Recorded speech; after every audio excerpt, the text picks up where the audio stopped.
सबसे बड़ा अपडेट यह है कि आत्मनिर्भर भारत के तहत AMCA advanced medium light combat aircraft, जिसको हम आमका बोलते हैं, उसके प्रोग्राम के एग्जीक्यूशन मॉडल को आज लॉन्च कर दिया गया है। जो 25 टन ट्विन इंजन एयरक्राफ्ट होगा, इसकी कहा जाता है कि जो इंटरनल फ्यूल टैंक है that will be 6.5 ton capacity होगी।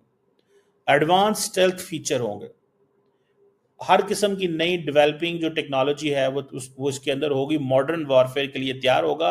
और ये जो 5th जनरेशन फाइटर जेट है कि अगर उसको हिट करना है पाकिस्तान को या चाइनीज जेट को, तो वो आर्टिफिशियल इंटेलिजेंस जो है उसको हेल्प करेगी ताकि जो डिसीजन मेकिंग है उसको एडवांस सतह पे लेके जाए। This is very significant. ये इंडिया का फ्यूचर है और 10 साल के अंदर AMCA will start induction into the Indian air force. Pakistan air force के जो एयर वाइस चीफ थे, उन्होंने बाकायदा कहा कि इंडियन एयरफोर्स एक बड़ी तगड़ी फोर्स है, बड़ी प्रोफेशनल एयरफोर्स है। ये उन्होंने प्रेस कॉन्फ्रेंस में बोला। और यकीनन पाकिस्तान की एयरफोर्स भी कोई कमजोर नहीं है, बहुत तगड़ी एयरफोर्स। ये जो आपने अभी थोड़े टाइम पहले करा है पाकिस्तान के साथ, इसके अंदर आपका आत्मनिर्भरता का जो कॉन्सेप्ट है वो इतना क्लियर होके आया है कि there is no way else to describe it but a war winning weapon. आपने इससे 80 घंटे के अंदर एक देश को घुटनों पे लाके आपने दिखाया है, यूजिंग योर ओन कैपेबिलिटी। आपकी जो एयर डिफेंस सिस्टम्स हैं उसके बारे में दुनिया में आज लिखा जा रहा है कि भैया ये क्या किया इन लोगों ने। सबसे पहले तो ये बताइए कि प्राइम मिनिस्टर साहब को वो फोटो जो उन्होंने आर्मी चीफ को या कह लीजिए फील्ड मार्शल साहब को दी है, जो चाइनीज ड्रिल जो है उसकी फोटो निकालकर उन्होंने दे दी कि ये जो ऑपरेशन सिंदूर हुआ था उस टाइम की है। जी, फोटो थमाने वाला तो अनपढ़ है, लेकिन जिन्होंने रिसीव किया वही देख लेते कि हाँ जी ये क्या फोटो है। बात तो शर्मिंदगी वाली है। सबसे बड़ा अपडेट यह है कि आत्मनिर्भर भारत के तहत AMCA advanced medium light combat aircraft, जिसको हम आमका बोलते हैं, उसके प्रोग्राम के एग्जीक्यूशन मॉडल को आज लॉन्च कर दिया गया है थ्रू एन इंडस्ट्री पार्टनरशिप। ठीक है, और ये पब्लिक प्राइवेट पार्टनरशिप में पूरी तरह से ओपन रहेगा। इक्वल अपॉर्चुनिटीज की बात करी गई है और यहाँ पर बोला गया है कि भाई एरोनॉटिकल डेवलपमेंट एजेंसी की तरफ से जो भी पूरा प्रोग्राम बनाया जाएगा उसके अंदर पूरे एग्जीक्यूशन मॉडल के अंदर प्राइवेट पब्लिक पार्टनरशिप को इक्वल फुटिंग देके इस प्रोग्राम को एकदम आगे लेके जाना है। ये जिसे एडवांस मीडियम कॉम्बैट एयरक्राफ्ट जो 25 टन ट्विन इंजन एयरक्राफ्ट होगा, इसकी कहा जाता है कि जो इंटरनल फ्यूल टैंक है that will be 6.5 ton capacity होगी। एडवांस स्टेल्थ फीचर होंगे, हर किस्म की नई डेवलपिंग जो टेक्नोलॉजी है वो इसके अंदर होगी, मॉडर्न वॉरफेयर के लिए तैयार होगा। कहा जा रहा है कि इनिशियल जो कॉस्ट है दैट इज 15,000 करोड़ रुपया।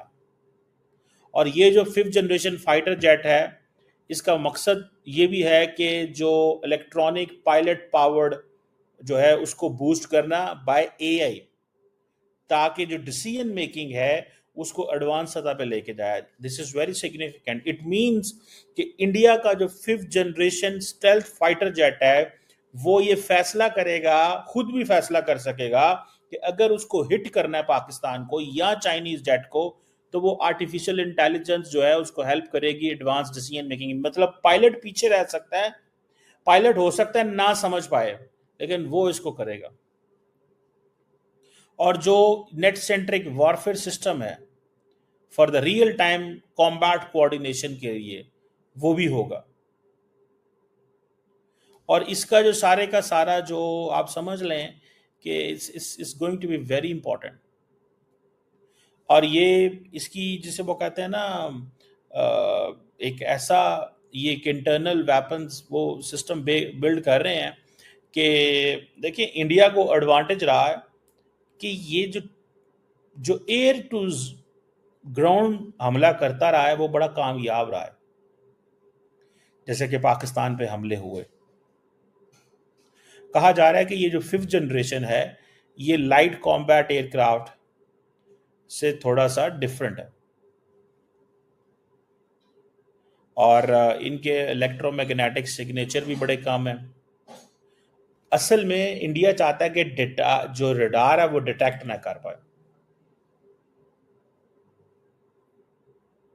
So India, if it is able to establish this, then India will be among the very few nations which will have 5th generation stealth fighter aircraft. हमारा सबसे बड़ा जो अभी प्रॉब्लम है is a jet engine, और इसके बारे में बहुत बारी बातें कर चुके हैं। कावेरी एक पॉइंट तक पहुंच चुका है जहां पर उसको टेस्ट किया जा रहा है फॉर फाइनल सर्टिफिकेशन, इसके बारे में हमको पता है। लेकिन कावेरी के अंदर आगे लेके जाने के लिए, उसको नेक्स्ट लेवल पे लेके जाने के लिए, उसका नेक्स्ट स्टेप लेके जाने के लिए सबसे बड़ी चीज अभी जो रिक्वायरमेंट है विच इज फंडिंग। जीटीआरई और गोदरेज ने एक प्लान गवर्नमेंट को सबमिट करा है जहां पर the next generation Kaveri engine की बात करी गई है, where they are saying that we will make the next generation of 110 kilo newtons. मेरे हिसाब से इस पूरे प्रोजेक्ट को, और इसके बारे में काफी एक हैशटैग ऑनलाइन चल रहा है, my regard and thank you to everybody who has been doing this, ये चीज को आगे लेके जाना बहुत ज्यादा जरूरी है। पब्लिक प्राइवेट पार्टनरशिप को आगे लेके जाना जरूरी है। This is the time now for showcasing आत्मनिर्भरता। ये जो आपने अभी थोड़े टाइम पहले करा है पाकिस्तान के साथ, इसके अंदर आपका आत्मनिर्भरता का जो कॉन्सेप्ट है वो इतना क्लियर होके आया है कि there is no way else to describe it but a war winning weapon.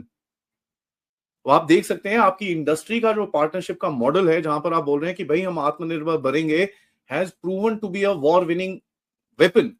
आपने इससे 80 घंटे के अंदर एक देश को घुटनों पे लाके आपने दिखाया है, यूजिंग योर ओन कैपेबिलिटी। आपकी जो एयर डिफेंस सिस्टम्स हैं उसके बारे में दुनिया में आज लिखा जा रहा है कि भैया ये क्या किया इन लोगों ने। सबसे पहले तो ये बताइए कि प्राइम मिनिस्टर साहब को वो फोटो जो उन्होंने आर्मी चीफ को या कह लीजिए फील्ड मार्शल साहब को दी है, जो कि असल में क्या है आप जानते हैं, चाइनीज ड्रिल जो है उसकी फोटो निकालकर उन्होंने दे दी कि ये जो ऑपरेशन सिंदूर हुआ था उस टाइप की है। क्या कहेंगे आपके इतनी लापरवाही प्राइम मिनिस्टर ऐसे कर रहे हैं?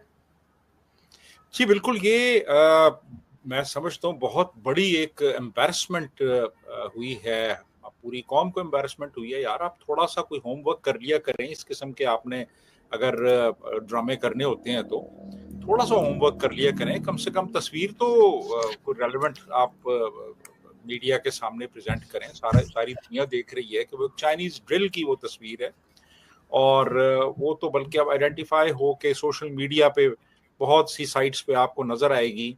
जी सर, वो जो लॉ इन्होंने बनाया है फेक न्यूज वाला, तो इनके ऊपर भी अप्लाई होगा क्या? ये तो बाकायदा एक फेक फोटो लेकर खड़े हैं जिसके ऊपर सारी दुनिया हंस रही है।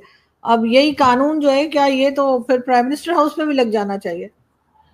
बिल्कुल लगना चाहिए जी, लेकिन देखें ना, ये इन्होंने जो कवानीन बनाए हैं ना जितने भी, ये सियासी मुखालफिन के लिए बनाए हैं इन्होंने।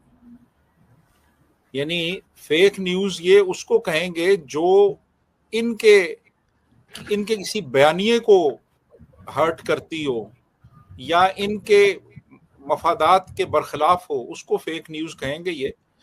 अदरवाइज आप इनके हक में जितनी मर्जी आप फेक न्यूज लगा दें, इससे बड़ी फेक न्यूज क्या होगी कि इंडिया में 70% जो इलाके हैं उनमें बिजली चली गई है।